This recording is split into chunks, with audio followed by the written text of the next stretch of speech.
Hey, what's going on, guys, and welcome back. So this is a topic that I've had in the back of my mind, honestly, for a few years now, particularly since I've dived back into the Digimon franchise full force around the time of Digimon Story Survive's release. And basically that topic has to do with whether or not the Digimon franchise, and by extension, Digimon Story Time Stranger, is showing respect for its longtime fans. Now, I've commented a lot in the past, and will do so now, about how I think Digimon Story Time Stranger definitely is a game that is trying to bring new life into the Digimon franchise through appealing to people that are either new or those who were fans of Digimon during its peak back in the 90s and early 2000s. When I went to PAX West and got to meet Mr. Hara, the lead programmer, I did ask him if this was a major consideration for them, especially since the Digimon franchise has been seeing a bit of a resurgence in the Western market alongside monster taming in general, and he pretty much said, yeah, a big goal of Digimon Story Time Stranger is to improve upon previous Digimon Story titles and act as a landing point for new and returning fans alike.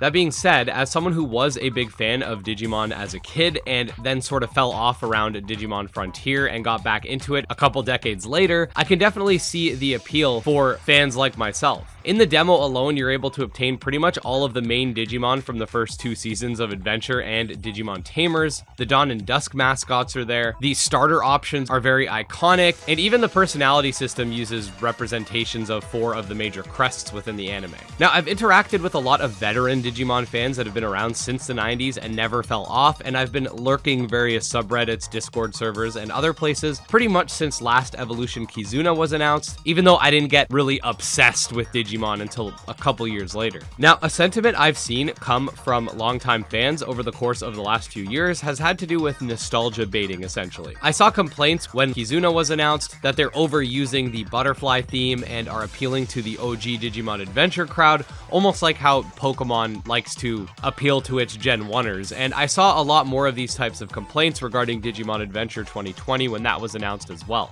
That being said, I can't really comment on this too much, since although I've played Digimon games like Cyber Sleuth, Hacker's Memory, Digimon Survive, Digimon World Next Order, and more, I'm definitely the target audience for nostalgia bait. I love the dubbed Digimon movie from the year 2000. I think the English dub of the seasons are great, as well as the soundtrack, and I love those iconic Digimon. Be that as it may, as a monster taming generalist and a lover of Digimon myself, I always make sure to show praise for those in the space that are experts, one of which I'm very excited to have on to give his thoughts on Digimon Story Time Stranger so far, whether or not it respects longtime fans, and more. Take it away. What is up? My name is Karn. I run a Digimon focus channel called Karn EX, and Ed's invited me on to talk about Time Stranger from the perspective of a long-time Digimon fan. When I say long time, I am 31 years old, so I watched when like Digimon Digital Monsters came out, the dub on Fox Kids or whatever, played Digimon Masters online all through like high school and stuff, so pretty in the trenches, and yeah, Digimon Story Time Stranger is the best Digimon game I've ever played.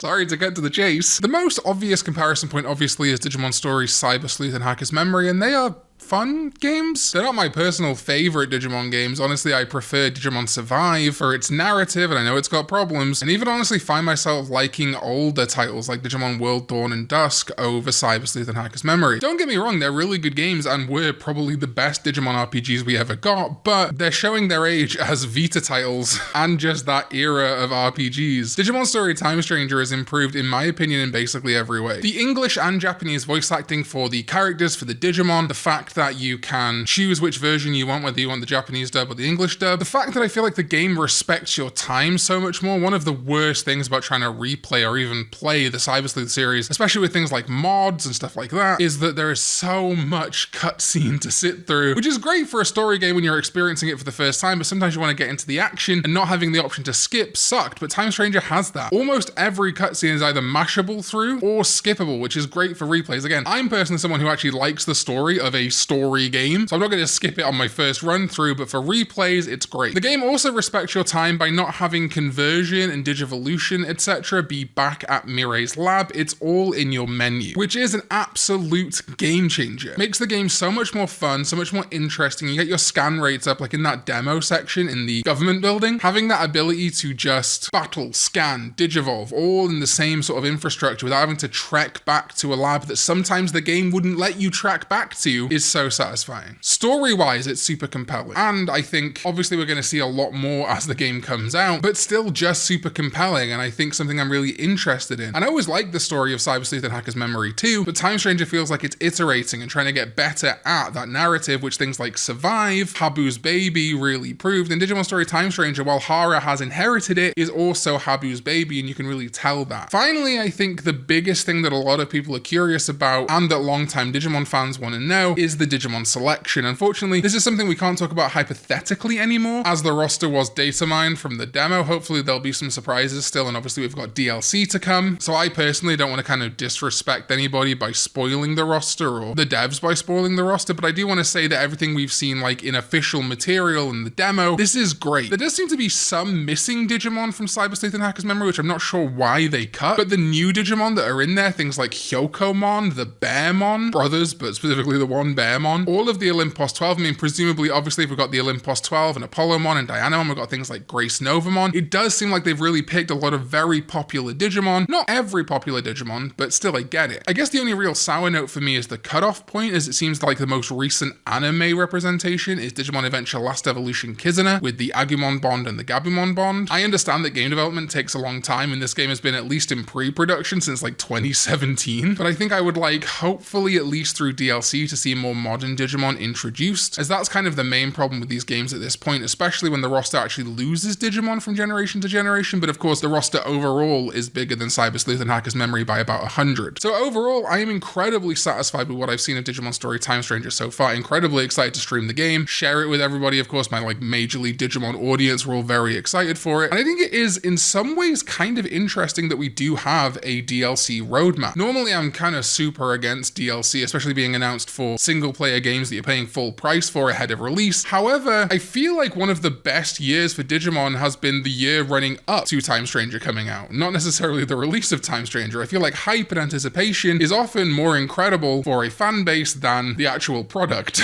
And so I think that's something that Bandai Namco have done very well this time, is having a really good promotional run-up from February to October, and hopefully the DLC, at least season 1, hopefully there'll be a season 2. Being an extra year means we have at least another year of hype for this game's life cycle. I don't want this game to come out, review well, hopefully sell well, and then people not really talk about it again. I think that's the one thing that DLC is actually good for, other than maybe adding, like I say, newer Digimon, is keeping hype alive for people and bringing old and lapsed fans, and maybe people that aren't even Digimon fans, into it. So yeah, I'm really satisfied with Digimon Story Time Stranger, and I just hope I really love the full game as much as I can. And I mean, I'm a Digimon fan, so at the end of the day, having a new Digimon game to play, I'm happy already.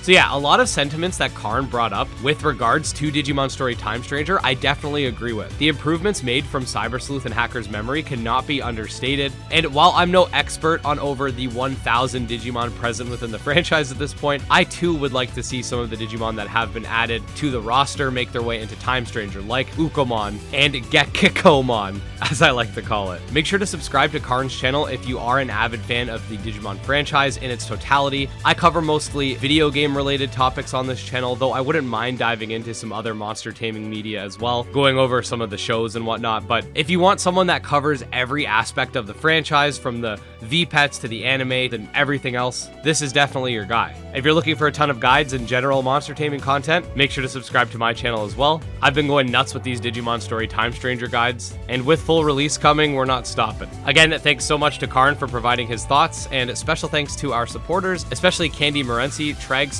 Valorware, Nemo, and Wrathful Beast, and I'll see you next time. Peace.